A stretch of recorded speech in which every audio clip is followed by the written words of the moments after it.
ఈరోజు బైబిల్ ధ్యానము మట్టి యొక్క మహిమ. దేవుడైన యెహోవా నేల మంటితో నరుని నిర్మించి వాని నాసికారంధ్రములలో జీవవాయువును ఊదగా నరుడు జీవాత్మ ఆయను. ఆదికాండము 2వ అధ్యాయము 7వ వచనము. మంటికి ఎటువంటి సౌందర్యము గాని బలము గాని ఉండదు, అది పాదముల క్రింద తొక్కబడును. ఈ మంటి నుండి దేవుడు నరుని సృజించెను. దేవునికి సాటి ఎవరు? అలాగే ఆయన యొక్క బలమును సౌందర్యమును సాటి లేనివై ఉన్నవి. అయితే నరుడు వట్టి మన్నై ఉన్నాడు, తిరిగి అతడు మంటిగా మార్చబడుచున్నాడు. ఇటీవల నరుని శరీరంలోని రసాయన పదార్థములు మరియు మంటిలోని రసాయన పదార్థములు ఒక్కటే అని శాస్త్రవేత్తలు కనుగొనిరి.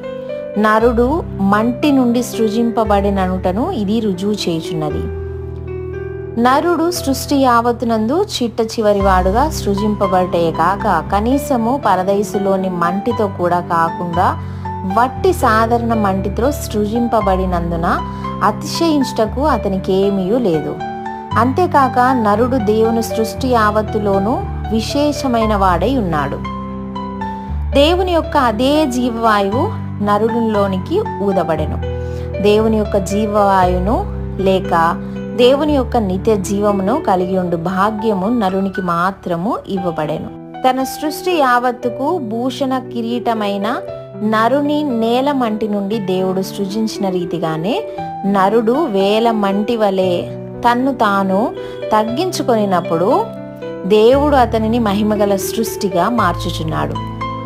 ఆదామును మొదటి మనుష్యుడు జీవించు ప్రాణి ఆయనని వ్రాయబడి ఉన్నది. కడపటి ఆదాము జీవింపచేయు ఆత్మ ఆయను. 1 కొరింథీ 15వ అధ్యాయము 45వ వచనము. మొదటి ఆదాము పాపము చేసి మన అందరి మీదికి శాపమును రప్పించెను. అయితే కడపటి ఆదాము ఆయన మన యేసు ద్వారా మనము కోల్పోయిన ఆశీర్వాదములన్నిటినీ మనము తిరిగి పొందగలము. మనలను మనము మంటి వలె తగ్గించుకొని మనలో దేవుడు ఒక మహిమగల నరుని రూపించినట్లు అనుమతించదము గాక. ఈ వీడియో యొక్క పూర్తి స్క్రిప్ట్ కావాలనుకుంటే ఈ వీడియో వివరణను చూడండి.